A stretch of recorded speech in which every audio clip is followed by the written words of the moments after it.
Indian cricket ടീമിന്റെ പരിശീലക സ്ഥാനത്തേക്കുള്ള അഭിമുഖത്തിന് ഹാജരായി ഗൗതം ഗംഭീർ. അഭിമുഖത്തിന്റെ രണ്ടാം ഘട്ടം നാളെ നടക്കും. ഡൽഹിയിൽ നിന്ന് സൂം വഴിയാണ് ഗംഭീർ അഭിമുഖത്തിൽ പങ്കെടുത്തത്. സ്പോർട്സ് ഡെസ്കിൽ നിന്ന് അനിൽ വാസുദേവ് വിവരങ്ങളുമായി ചേരുന്നുണ്ട്. അനിൽ, പരിശീലക സ്ഥാനത്തേക്ക് ഗംഭീർ തന്നെ എത്തും എന്ന് ഉറപ്പിക്കാമെന്ന് തോന്നുന്ന തരത്തിലേക്കാണ് കാര്യങ്ങൾ പോകുന്നത്. ഇപ്പോഴുള്ള നടപടികൾ സാങ്കേതിക നടപടി എന്നുള്ള നിലയിലാണോ കാണേണ്ടത്? അനിൽ, തീർച്ചയായിട്ടും സാങ്കേതികമായ ചില നടപടിക്രമങ്ങൾ പൂർത്തീകരിക്കുന്ന ഇതാണ് നമ്മളിപ്പോൾ കാണുന്നത്. നേരത്തെ വന്ന നിയമാവലിയൊക്കെ അനുസരിച്ച് അപേക്ഷ ക്ഷണിക്കണം, അഭിമുഖം നടത്തണം എന്നുള്ള കാര്യങ്ങളൊക്കെ തന്നെ ഈ മുഖ്യ പരിശീലകനെയൊക്കെ തിരഞ്ഞെടുക്കുന്ന കാര്യത്തിൽ വേണം.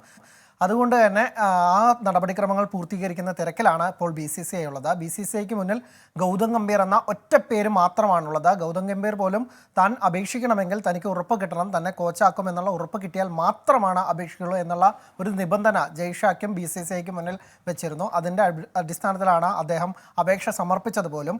അങ്ങനെ ഇന്ന് രാവിലെ 12 മണിയോടുകൂടിയാണ് അദ്ദേഹം അഭിമുഖത്തിന് ഹാജരായത്. ഡൽഹിയിൽ നിന്ന് സൂം വഴിയാണ് ഹാജരായത്. നാളെ ഈ അഭിമുഖത്തിൻ്റെ രണ്ടാം ഘട്ടം നടക്കും. അതിനുശേഷം ഏത് നിമിഷവും ഇന്ത്യൻ ക്രിക്കറ്റ് ടീമിൻ്റെ പരിശീലകനായി ഗൗതം ഗംഭീറിനെ, മുൻ താരമായ ഗൗതം ഗംഭീറിനെ പ്രഖ്യാപിച്ചുള്ള ആ ഒരു പ്രഖ്യാപനം, ഔദ്യോഗിക പ്രഖ്യാപനം എത്തും. രാഹുൽ ദ്രാവിഡിൻ്റെ പിൻഗാമിയായിട്ടാണ് ഗംഭീർ എത്തുക. സമീപകാലത്ത് കൊൽക്കത്ത നൈറ്റ് റൈഡേഴ്സിനെ മെൻഡറായിട്ടുള്ള ഗൗതം ഗംഭീർ ടീമിനെ IPL കിരീടമൊക്കെ നേടിക്കൊടുത്തു. അതിന് പിന്നാലെയാണ് അദ്ദേഹത്തിന് കോച്ചിൻ്റെ ഈ സ്ഥാനത്തേക്ക് ഒരു വെയിറ്റേജ് കിട്ടുകയൊക്കെ ഉണ്ടായത്. എന്തായാലും ഗൗതം ഗംഭീറിൻ്റെ ഒരു യുഗത്തിന് ഇന്ത്യൻ ക്രിക്കറ്റിൽ തുടക്കമാവുന്നു എന്ന് പറയേണ്ടിയിരിക്കുന്നു. ശരി, അനിൽ വാസുദേവ് വിവരങ്ങൾ നൽകുകയായിരുന്നു സ്പോർട്സ് ഡെസ്കിൽ നിന്ന്.